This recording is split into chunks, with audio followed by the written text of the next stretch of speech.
British పరిపాలన కంటే ముందు మన భారతదేశంలో మొఘల్ పరిపాలన ఉండేది. ఏ విధంగా మొదలైంది, ఏ విధంగా ముగిసింది, వీటికి రాజులు ఎవరెవరు? 1526 నుండి 1857 వరకు భారతదేశంలో మొఘలు పరిపాలించారు. మొదటి రాజు బాబర్ 1526 నుంచి 1530 అంటే 4 సంవత్సరాలు పరిపాలించాడు. ఇతడు ఒకటవ పానిపట్ యుద్ధంలో ఇబ్రహీం లోడిని ఓడించిన తర్వాత మొఘల్ సామ్రాజ్యం మొదలైంది. అశ్వదళం గజదళాలతో ఉపయోగించి మొదటి పానిపట్టు విజయం సాధించాడు. ఇతడు ఆగ్రాలో 1530లో చనిపోయాడు. తర్వాత ఇతని కొడుకైన బాబర్ కొడుకు హుమాయూన్ ఇతను రాజయ్యాడు. రాజుల వంశంలో రాజు చనిపోతే అతని కొడుకు రాజ్యాధికారముని అధిష్ఠిస్తాడు. ఈ బాబర్ కొడుకైన హుమాయూన్ బాబర్ అంత తెలివి కలవాడు కాదు. ప్రస్తుతం ఉన్న బంగ్లాదేశ్, పాకిస్తాన్లోని భాగాలను మాత్రం జయించాడు. కళల్ని ప్రోత్సహించేవాడు. మూడవ రాజైన అక్బర్ ద గ్రేట్ అంటారు. ఇతను 49 ఇయర్స్ భారతదేశాన్ని పరిపాలించాడు. స్వర్ణయుగంగా పిలుస్తారు. కళాపోషకుడు. నాలుగో అతను జహంగీర్. ఇతను 22 సంవత్సరాలు భారతదేశాన్ని పరిపాలించాడు. ఇతని పాలనలో కాశ్మీర్లో షాలిమార్ బాగ్ వంటి ఉద్యానవనాలని అభివృద్ధిపరిచాడు. పొరుగు రాజ్యాలతో శాంతియుత సంబంధాలు కొనసాగించాడు. ఇతని కొడుకు మూడో వాడైన షాజహాన్ తర్వాత రాజయ్యాడు. 5 షాజహాన్. ఇతను 31 సంవత్సరాలు పరిపాలించాడు. ఇతని భార్య ముంతాజ్ అంటే చాలా ప్రేమ. ఆమె ప్రేమతో తాజ్మహల్ను నిర్మించాడు. ఆమె ప్రేమకు గుర్తుగా తాజ్మహల్ను నిర్మించాడు ఆగ్రాలో.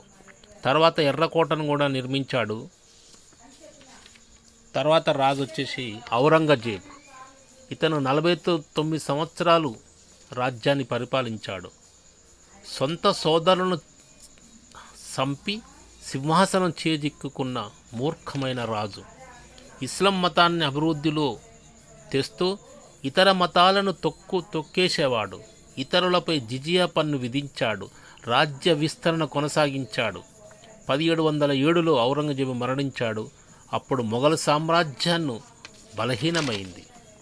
బ్రిటిష్ ఈస్ట్ ఇండియా కంపెనీ నుండి బెదిరింపులు వచ్చాయి మొఘల్ రాజులకు. తర్వాత మహమ్మద్ షా ఇతను పరిపాలించాడు. పొరుగు రాజ్యాల నుండి అనేక సవాలు ఎదుర్కొన్నాడు. ఇతని పరిపాలనలో సామ్రాజ్యం విచ్ఛిన్నం కావటం ప్రారంభమైంది. భారతదేశంలో చాలా భాగాలు మాత్రం మరాఠీ నియంత్రణ కిందికి వచ్చేసాయి. తర్వాత రాజు వచ్చేసి షా ఆలం. ఇతని పరిపాలనలో కూడా చాలా బలహీనంగా ఈ మొఘలు రాజ్యాలు అంతరించుకుపోయాయి. అధికారాలు కూడా చాలా తగ్గిపోయాయి. మొఘలు సామ్రాజ్యాన్ని చివరి రాజైన బహదూర్ షా జాఫర్ ఇతను సిపాయిల తిరుగుబాటు జరిగింది. 1857 వరకు పరిపాలించాడు. అప్పుడు సిపాయిల తిరుగుబాటులో పదవీచ్యుతుడై బర్మాకు బహిష్కరింపబడ్డాడు. ఇలా మొఘల్ సామ్రాజ్యం నాశనమైంది. మొఘలులు బిర్యానీ, కబాబ్ మరియు కొర్మాస్ వంటి వంటకాలను స్పెషల్గా వండుకొని తినేవాళ్ళు. అది ఇప్పుడు కూడా ఈ కబాబ్ మరియు బిర్యానీ ఫేమస్ అయింది. తర్వాత బ్రిటిష్ పరిపాలన మొదలైంది. ఇలా మొఘల్ సామ్రాజ్యం క్షీణించింది. ఈ మొఘల్ సామ్రాజ్యాన్ని నుండి బ్రిటిష్ వాళ్ళు చేజిక్కుకొని మన భారతదేశాన్ని బ్రిటిష్ పరిపాలన ఆధీనంలోకి తెచ్చుకొని మన దేశాన్ని పరిపాలించడం మొదలుపెట్టారు. ఈ విధంగా మొఘల్ సామ్రాజ్యం అంతరించిపోయింది.